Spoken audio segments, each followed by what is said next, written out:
Welcome to the Rock is George podcast. I'm your host, George Dionne, and this is episode 143. Thank you for tuning in. Be sure to hit like, follow, or subscribe on the platform you're listening to us on.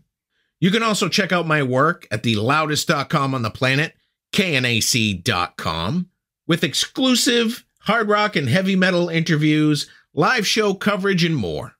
My guest for this episode is Jonathan LEVINE of Cyclone Static. The group just released a new EP called Cave Pop, Dance Songs for Primitive People.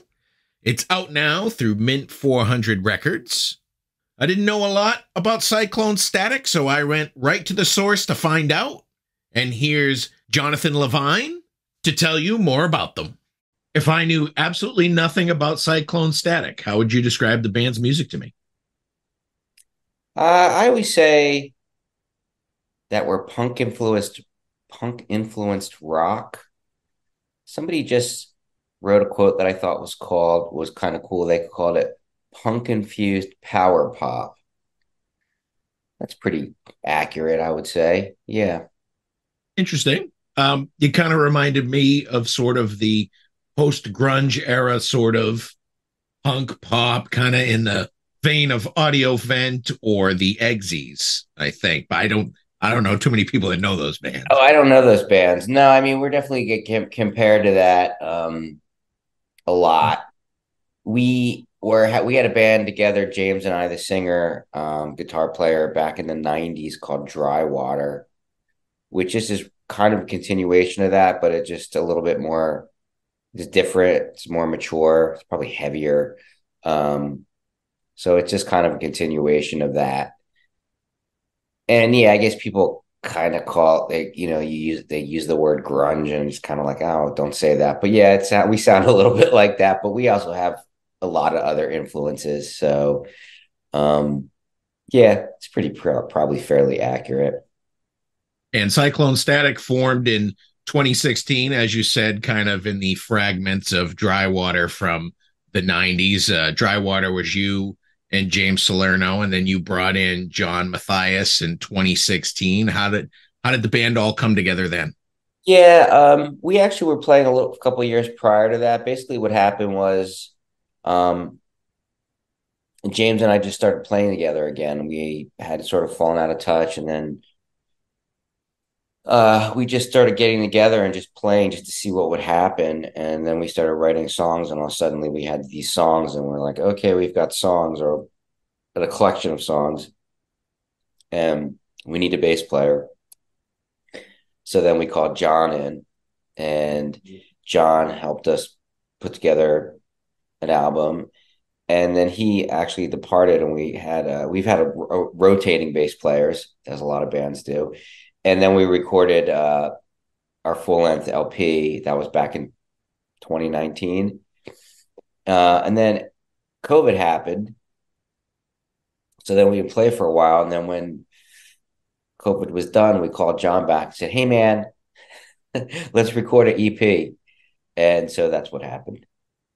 We had these songs and we were just kind of like, okay, let's pull them together and let's just put out an EP and see what happens. The EP is out now. It came out on July 21st. Cave Pop, Dance Songs for Primitive People. It's out through Mint 400 Records. Are you the main songwriter, or does everybody kind of contribute to this? No, I mean, Jane would be the main songwriter, but it is very collaborative. Sometimes he'll come in with an idea. Other times we'll the way we write music together is sometimes we'll come in with an idea that's fairly fleshed out. A lot of times we just create music when we're in rehearsal.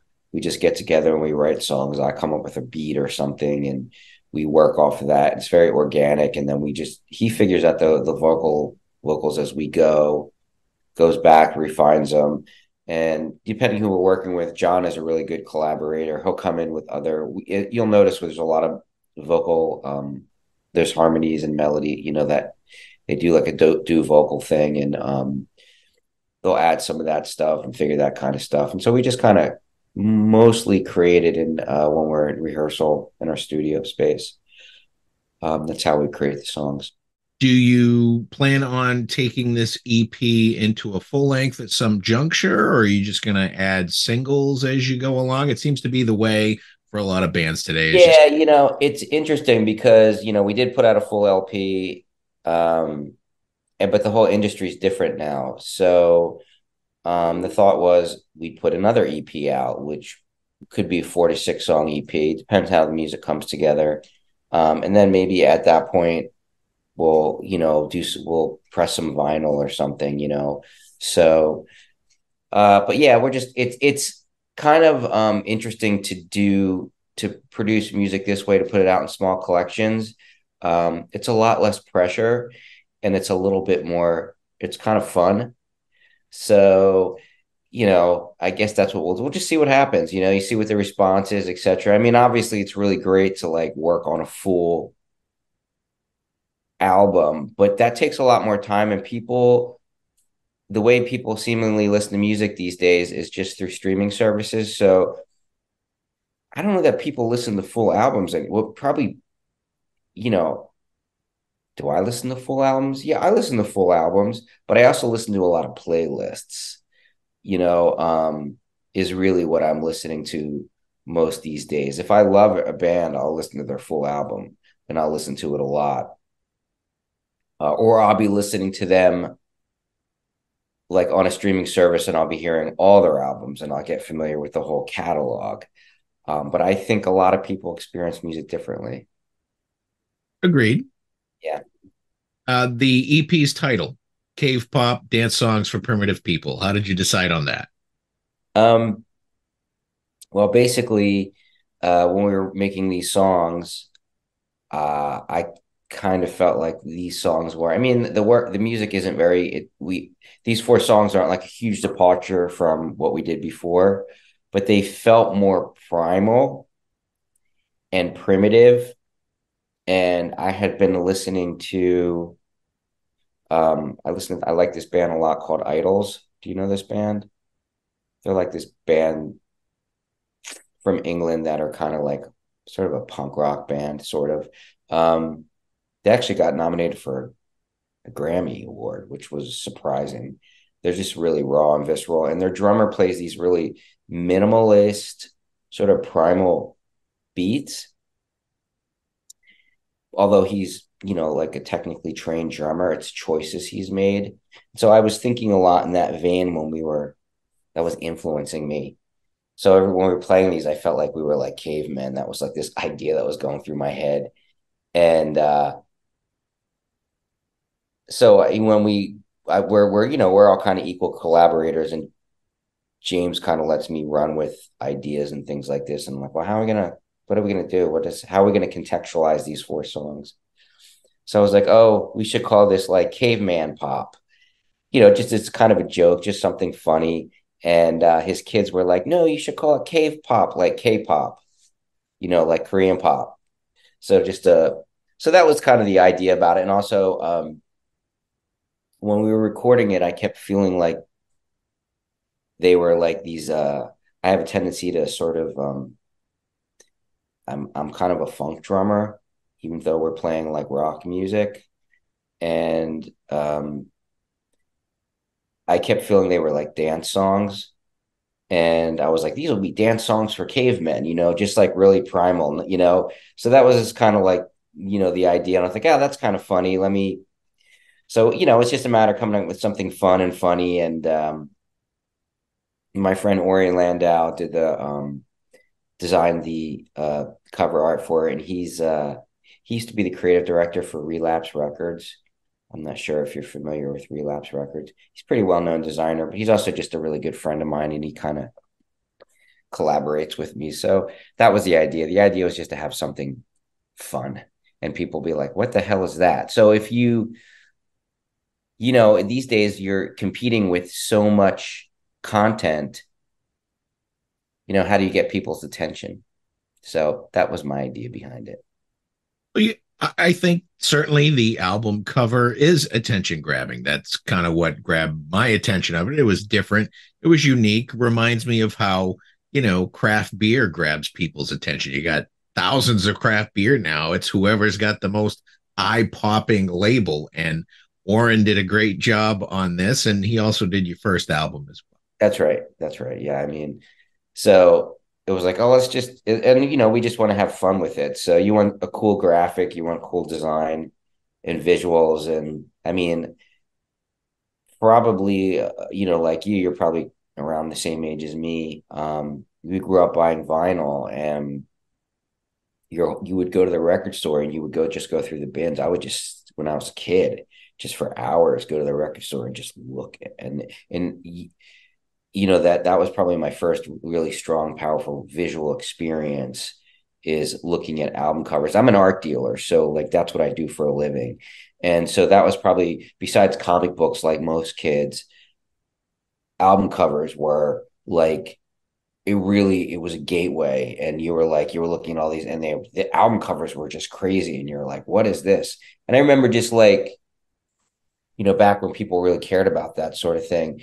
One of my favorite rap album covers was, I think, was it called Captain Fantastic by Elton John? And that album cover was like, I'm not saying this artist's name's right? Harmonious Bosch. Like, it was just the weirdest. There was so much to dig into. You know what I'm talking about? And you would just could stare at it. So like, I'm a big fan of that type of thing. And, it's kind of a little bit of a lost art, if you ask me. So It's making its comeback. I mean, vinyl in general making its comeback with the cover art, but I think again it's our age group that's bringing it back. Although the youth is buying it sometimes just for the art these days. are they? I don't know. I really don't know. It's a mystery to me, like the way a younger generation is sort of experiencing music. It's very different than the way we experienced music growing up. Obviously, we're happy to have a younger audience. We're not like making this music for anyone in particular. Like a certain age group. Um, so if you can reach the largest audience possible, that's a good thing. If the kids like you, then you're doing something right. You got 4 songs on the EP: Boom Boom, On the Block, Real Sign, It's Okay Now. I certainly say Boom Boom fits in with the dance song portion of it. Your other songs still got those catchy beats and primal beats that you speak about. Do you have a particularly favorite song from this collection? I know they're all close to you. Yeah, well, I mean, I really do like them all. They're really fun to play, and I like these 4 songs better than our last album. Um, and I feel like they were produced really well. They came out exactly the way I wanted them to sound. We were lucky, and it's hard because I really enjoy playing these songs a lot. But sort of my favorite song, actually, I think, is the danciest song, is the last song, which is a little bit different from the other songs, and that's "Okay Now." And the reason why is because I'm playing like a James Brown funk beat underneath it, and I kind of knew I was doing that. It's kind of had this Brit poppy feel, like this '90s kind of Brit pop thing going on, like Beatles bass playing, and that a lot of those Britpop bands used to like sort of do. And there's this dance beat in there. And when we were recording it and they isolated like the bass and the drums, I was like, oh, that's the song, that's the beat that you hear on there's a song called Apache by the Sugar Hill Gang, which came, the Sugar Hill Gang, and like the first hip hop band. And I was like, but of course it was sampled from like James Brown or somebody like that. I'm not sure, one of these like 60s or 70s, like soul, probably 60s soul groups. And so immediately I was like, oh, that's kind of like a breakdance song.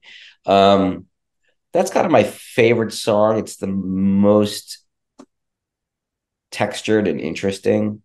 But they're all really fun to play. That's ultimately, like, for me, if they're big and loud and like they're, good, they're catchy and good pop songs, and they're just like heavy and explosive, then I'm happy. So Now, I saw that Corey Zach recorded and engineered the EP, and it was mixed and mastered by Stuart Richardson. But did you guys produce it? I guess I'm not even sure what that means anymore. To be honest with you, we went in and we recorded and engineered it with Corey Zach in Jersey City. And, we obviously have our own ideas and stuff that we brought in. And for example, like just different layering of guitar, and different accentuations of drums, and threw in some like piano into one of the songs. That was just kind of last minute. And then from there, what happens is, I mean, it's stripped down, right? It's not like it's rock and roll, right? It's stripped down. I consider us kind of a punk band, but other people might not. But that's kind of how I think of us. And then it gets sent off to Stuart Richardson.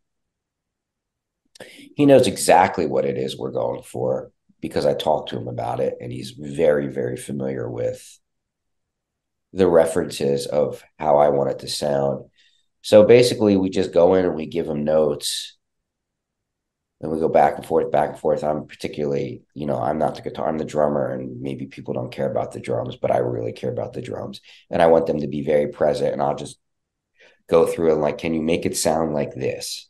Like two people I was comparing to at the time was the Bronx and Rocket from the Crypt. I was like, make the drums sound like that. That's the energy I'm trying to get for this. I'm a big fan of Steve Albini, and I like big drums. And so that's kind of how we did it, like back and forth notes these days.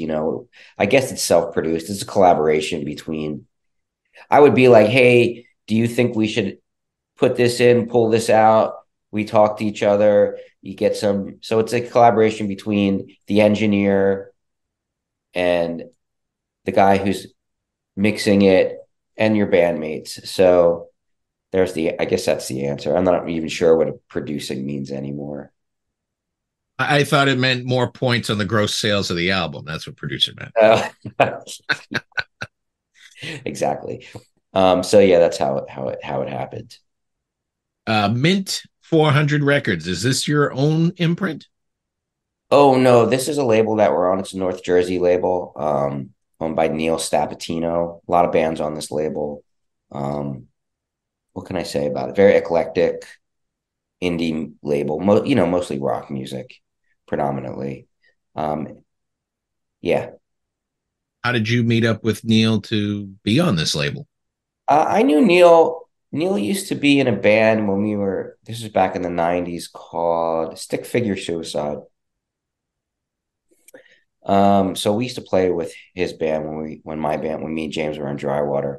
He would then go on to be in this band called Pensy Prep, which had one of the guys from My Chemical Romance in it.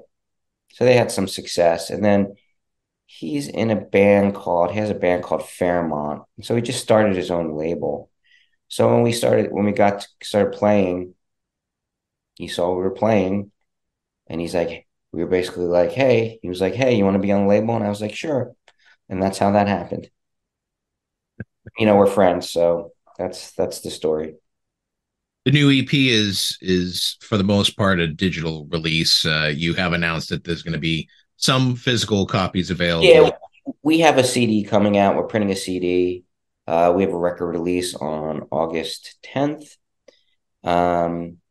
So we'll have a CD that we're in Landau designed the packaging for, which will be available for purchase if people. We realize not a lot of people buy CDs, but some people do, and you want to have something.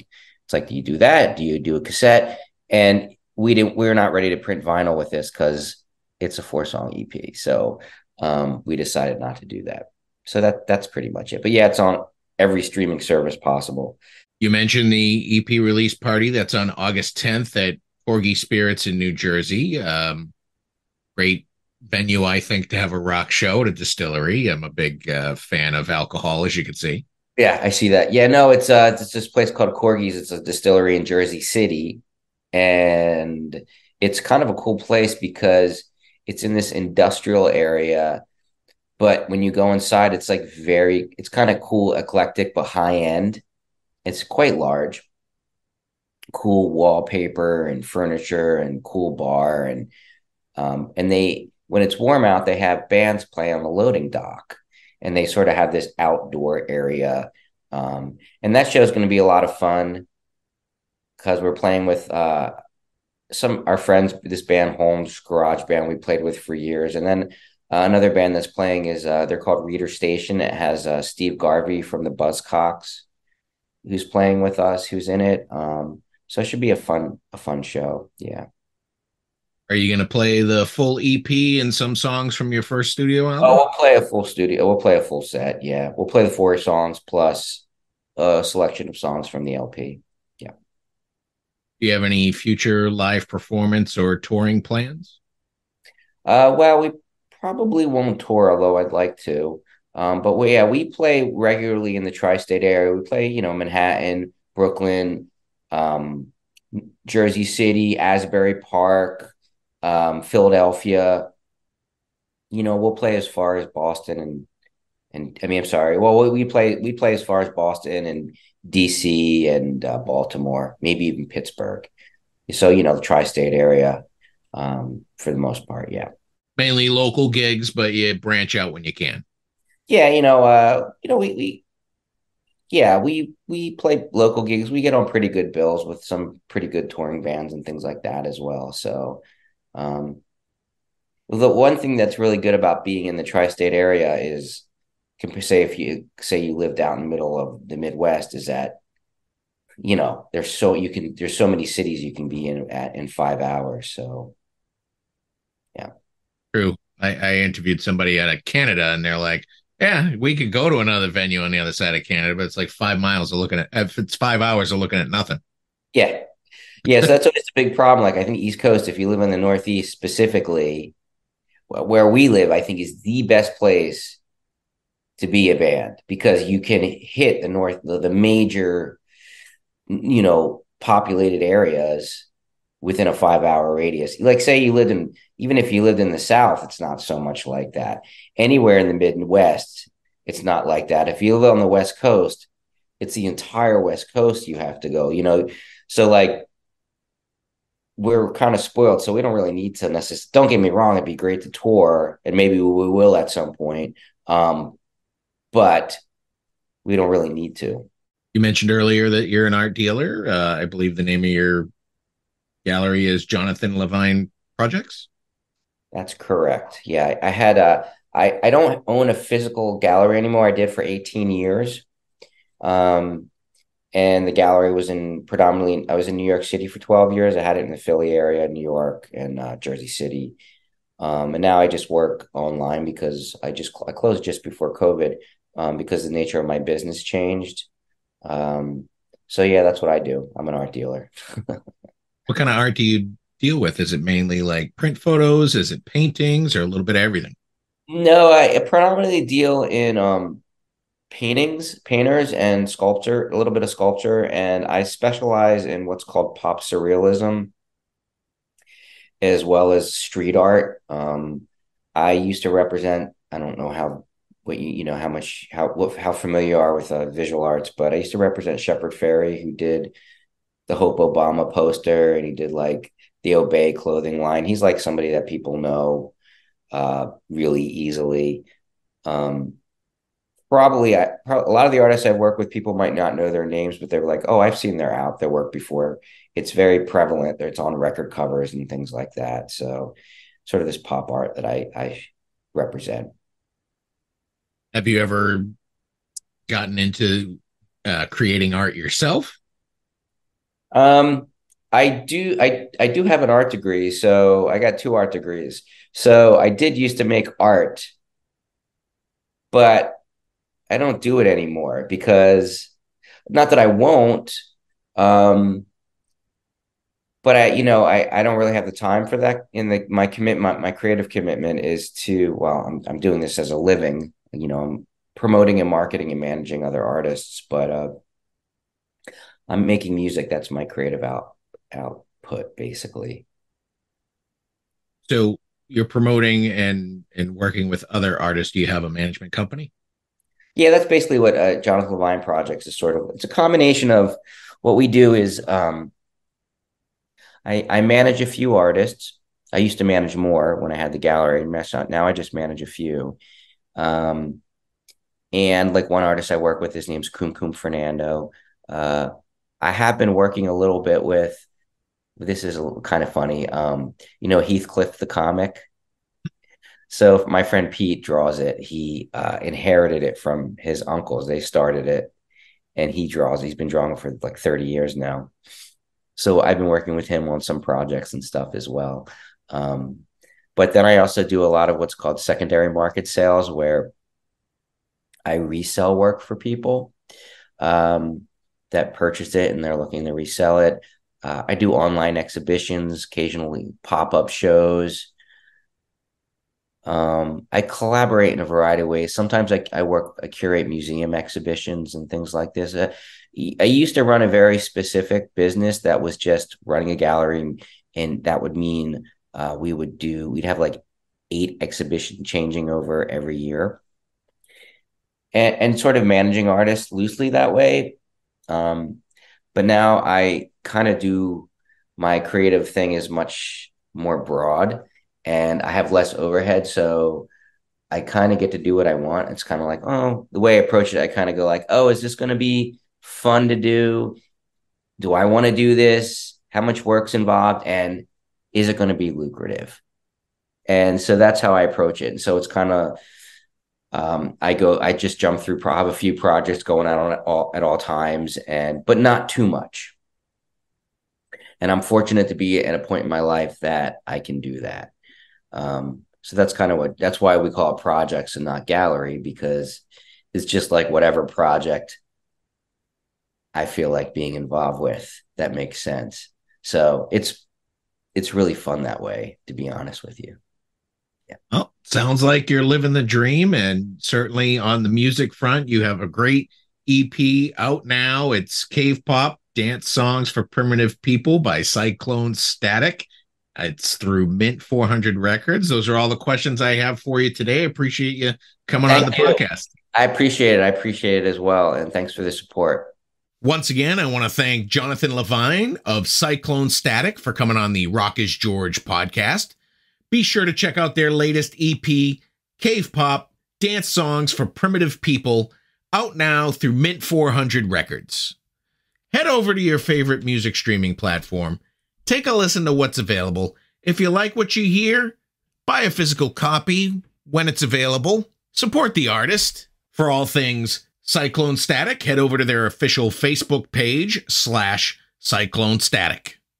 I also want to thank David Brenner at Earsplit PR and Mint 400 Records for making this interview possible. You've been great. I've been George Dionne. Discover your next favorite artist on the Rock is George podcast.